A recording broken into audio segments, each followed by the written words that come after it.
Hospitals and medical centers in the Gaza Strip could soon be forced to halt vital health services due to prolonged power outages. Fuel for emergency backup generators is almost depleted at Gaza's 54 main health facilities due to Israeli restrictions and lack of funding. This is putting the lives of thousands of patients at grave risk.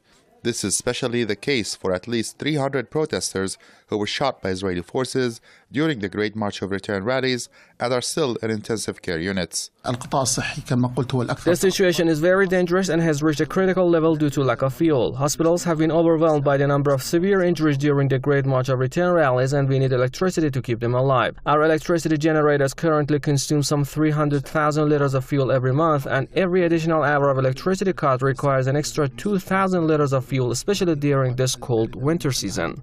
Premature babies, patients requiring emergency surgeries, and those with kidney failure require daily access to life-saving or life-sustaining care that requires a constant supply of electricity.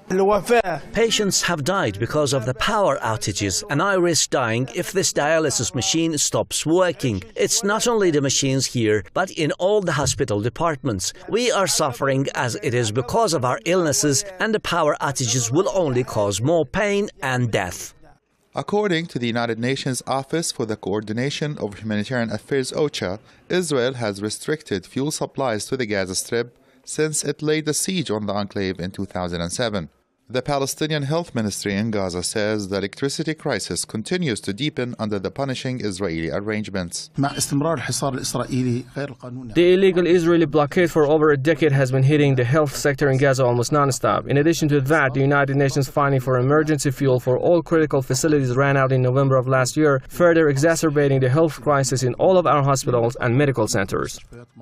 Hundreds of patients in the coastal enclave have died since the beginning of the Israeli blockade in 2007. The same fate appears to be awaiting others who are left without access to life-saving treatment due to Israeli-imposed restrictions.